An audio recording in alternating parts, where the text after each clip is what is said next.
kunne godt tænke mig at finde sten, hvor man kan have noget vand, der løber tilbage fra den. Så det er aftalen med mig selv i dag, så den prøver jeg at finde ud af.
Nå, men jeg har lige sat mig her i, det er på sådan en strandsikring, kystsikring, hvad det hedder. Og det har jeg gjort, fordi at jeg skal lige finde ud af, hvilken af de her sten, som giver mest mening at fotografere. Jeg vil jo gerne have, at vandet kommer ind over den, og når det så løber tilbage, så løber det udenom. Så man ligesom kan følge det. Det giver noget bevægelse i billedet, det plejer at give noget godt. Men jeg kan også godt tænke mig at finde sten, som er selvfølgelig flot at kigge på. Det er jo også en ting, som man skal lige tage med, som er spændende.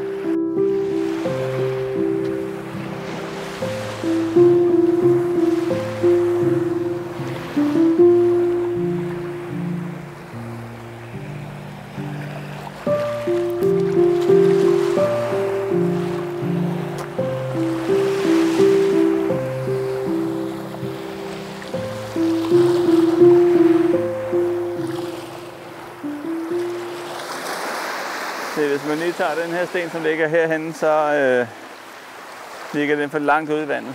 Det vil sige, at vandet når ikke løb fra den. Men det kan godt være, at jeg prøver at fotografere den. Det kan være, at man skal tage nogle stykker med det samme. Så er der de her 3 sten, som ligger her foran, som også er interessante. Men det ligger så langt op på stranden, så det måske ikke får nok vand. Og når man skal lave sådan et billede her, så er det alt sammen omkring timing. Timing omkring, hvad den hedder. Hvornår løber vandet tilbage. Og så er det selvfølgelig også omkring lukketid, men det tager vi at finde ud af hen ad vejen. Ja.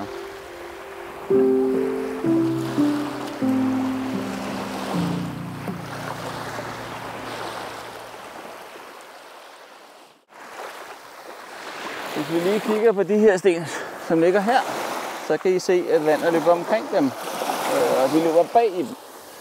Så det kan godt blive et godt motiv. Så må man se, om man bliver våd, eller hvad man gør. Man skal lige huske, når man kommer hjem efter at have haft døbet sin tripod i saltvand, så skal den altså skylles i ferskvand, fordi ellers så har I noget, der ruster. Om ikke så længe, vil jeg så sige. Saltvand er enormt aggressivt over for metaller. Jeg kan ikke ud fra, at vores tripods er lavet af rustfrit stål. Så noget erfaring man har, hvis man har haft saltvandsakvarier for eksempel, som jeg har haft. Man kan ikke have noget, som ligger der i, uden at de ruster simpelthen og forsvinder ud i ingenting. Men jeg vil se, om det her 80 mm er nok til i dag. Det håber jeg, det bliver. Så der skal også lige... Der skal vel noget gradueret filter på. Jeg kan jo ikke leve uden. Det er åbenbart min lod her i livet. Så er der også et andet sjovt billede, når man er på stranden. Og det sjove billede er faktisk, at... ved du hvad? Jeg har lavet det en gang. Så jeg viser jer det lige her.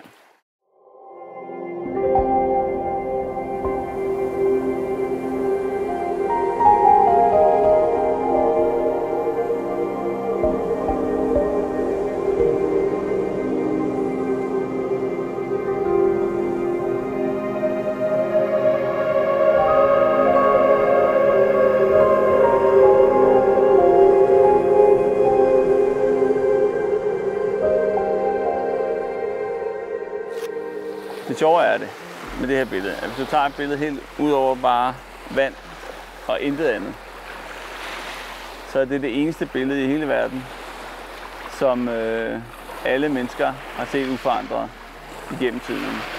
Lige fra dengang vi var aber og sådan lignende, og dengang det skete. Det har ikke ændret sig overhovedet i forhold til naturen, kan man sige, den slags. Men det er en sjov tanke at tænke på, at hvis du bare tager det billede ud over horisonten der, så har det altid været sådan. Det har ikke været anderledes. Jeg ved, der er en anden, der også har lavet billede og fik et par milliarder for det. Nej, han fik i hvert fald en bunke penge for det. Derfor synes jeg bare, det er en meget sjov historie at fortælle det på den her måde. Og han har jo sådan set ret. Så mange gange er det der med bedre at bare fortælle historien med billedet. Så om så man forstår det eller ikke forstår det, det er jo sådan en anden snak. Men nu er det vist tid til, at jeg prøver at gå ned og kigge på det, jeg skal lave. Gradueret filter. Det tror jeg bliver det der i dag. Og så kan det også godt være, at vi skal have et 6-stop med. Det er vi nok nødt til at have. Eller måske mere. Jeg skal lige finde ud af det, når vi kommer derned. Men det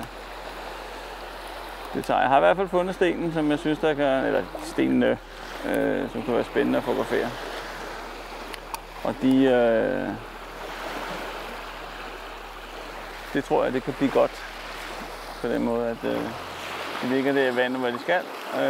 Så skal jeg bare lige finde ud af at få kompositionen til at virke. Det er jo så min opgave. Det er jo ikke stenens. Men jeg vil gå derned. Jeg ved, at lugtiden skal være omkring et halvt sekund. Så derfor så har vi nogle faktorer, vi kan spille på. Faktisk stort set alting. Men jeg har sat mit 6-stop ND-filter på, og det passer nogenlunde med en halv sekund og blende 8 og ISO 100.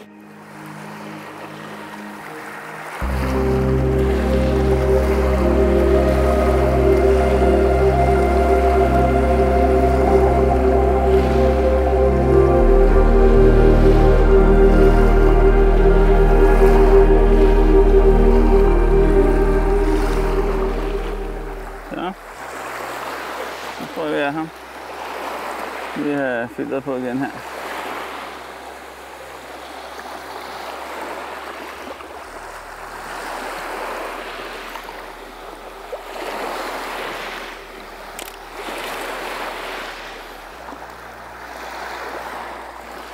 Ja. En briller. Så. Ellers kan jeg jo ikke se noget bag på skærmen, når man er sådan halvblind som mig. Jeg vil sige, at solen er jo fin i form af, at jeg har den skråt bagfra.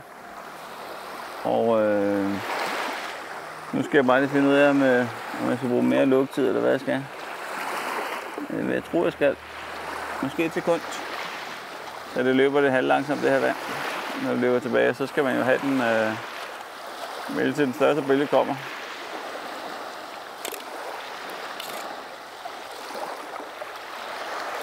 Lige tjekke sin fod ikke er i billedet.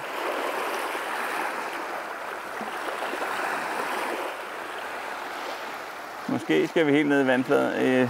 Helt ned ikke på maven. Men så gør vi det. Nu kommer der faktisk en der. Yes, sir. Sådan der, tror jeg. Nå. Af med sandet. Hvad er det værste? Vort sand. Men der er jo igen noget rengøringsudstyr, når man kommer hjem, kan man sige.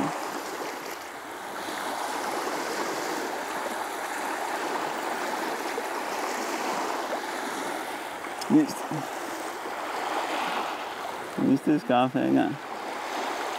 Så er vi sikre på det.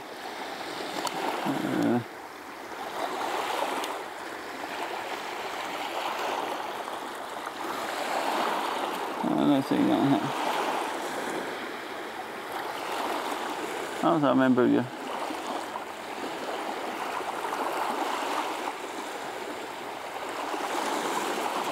Der. Der var den, du.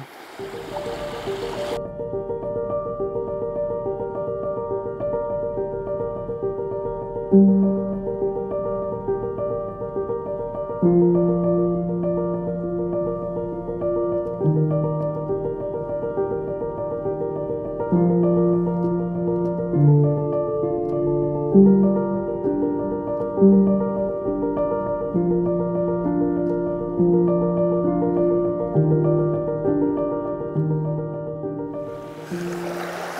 igen, når man skal lave sådan et billede her, så er det jo, det er jo detaljen, det drejer sig om, kan man sige. Så der er jo ikke så meget at se her, kan man sige, i form af på billedet, andet end at det lige præcis er detaljen omkring stenen og vandet, og det, der løber tilbage, og den slags. Og selvfølgelig også noget solskinsvejr, kan man sige. Men jeg synes, at det giver gode billeder. Det plejer det at gøre i hvert fald. Selvom det er første gang, jeg laver det. Men som man lige kan se her, så giver det sådan et fine art. Så måske skal afsnittet her i dag bare handle om fine art, og ikke andet.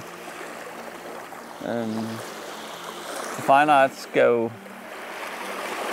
ikke per definition, men i mine øjne i hvert fald altid være meget simple. Der skal ikke være så meget, der skal ikke være kaos, det skal ikke være noget som helst andet. Så blandt andet kommer der også en sejlbåd herude, som også kunne være interessant at fotografere på horisonten og ikke andet.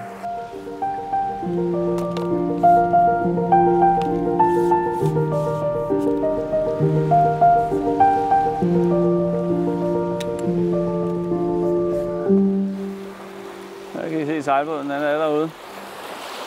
Så er det bare lige et spørgsmål at finde lukketiden. En ting er sikkert, vi skal nok ikke bruge et 6 stoffilter. Hvor gør man så det i et andet område her? Det holder man bare i sin hulehånd her. Så venter jeg bare på, at den kommer ind, når jeg tager den på den. I mit syn. Jeg vil gerne have den lige på. Så jeg håber, at den holder kursen. Men det gør den nok.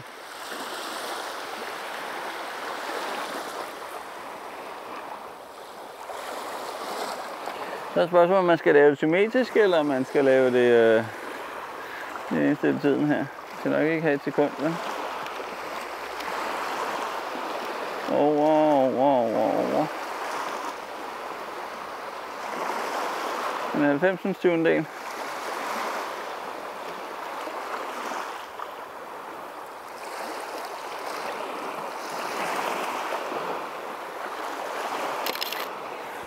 Ja. Det er vi lige løs. Så er det vigtigt at holde horisonten lige. Så man lige får båden i midten, hvor den ikke er ved at sejle ud over kanten. Realiteten. Sådan der.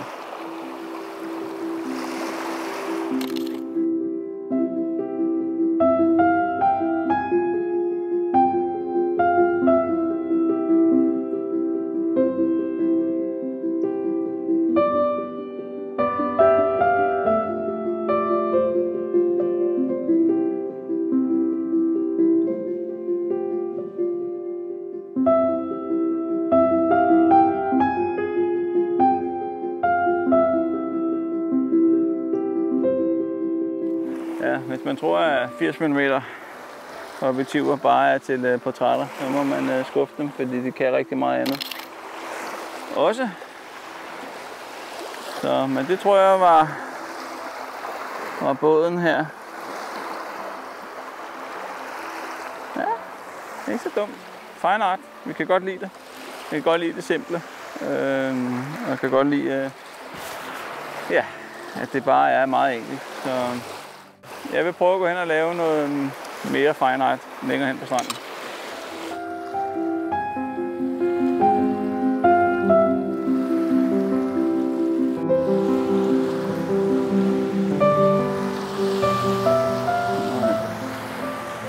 Nå, noget af det med at lave fine art, fotografi eller fine art foto, det er jo, som jeg sagde tidligere, at holde det simpelt. Det jeg har fundet nu, det er sådan en eller anden ting, der går ud i vandet. Noget træ og nogle sten. Og hvis jeg så langtidseksponerer det, så bliver det meget simpelt i realiteten i forhold til, hvad der ellers findes her. Så jeg har stillet min tripod højt op, for at komme hen over det i realiteten, og ikke ned langs med, så man kan se noget mere af det. Så på den måde, så Så skal billedet give sig selv.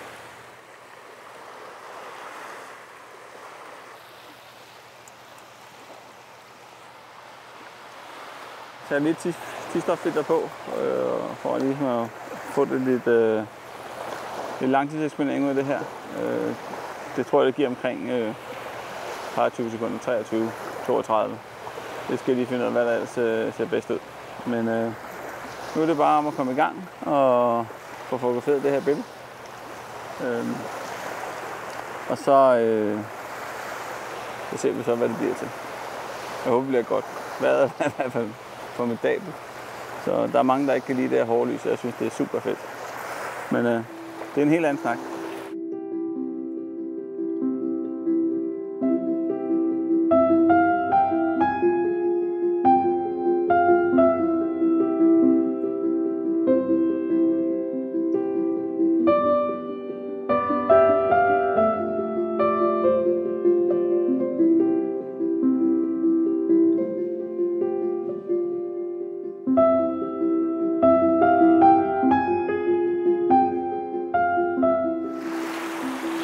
Og prøver lige noget tæt på her med nogle sten, hvor vandet render rundt. Jeg er bare ikke sikker på, at der er nok bølgebrus til at fange det. Men det er i hvert fald det samme som sidst. Cirka 1 sekund eksponering, og så er det bare at vente og så skyde, hvad der er.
Nå, men jeg glemte måske lige at sige, at I skal huske at abonnere på kanalen. Så får I en besked hver gang jeg smider noget op. Det sker forholdsvis tit. Men det kan være hyggeligt i hvert fald. Og så eventuelt like videoen, hvis I synes det er sjovt. Ikke noget, der betyder for mig. Men i hvert fald det her med at lige at abonnere på kanalen, det kunne være fedt. Så, men ellers så ses vi jo også bare. Der er vist sket en ulykke. Der kommer ambulancer og alt muligt andet forbi. Så det er det. Men ellers så ses vi jo bare. Nu er det bare for mig i hvert fald bare hjemme af. Og så lige slappe af og redigere bedre og redigere en video. Så der er lige nogle timer foran. Men vi ses jo bare. Hej hej.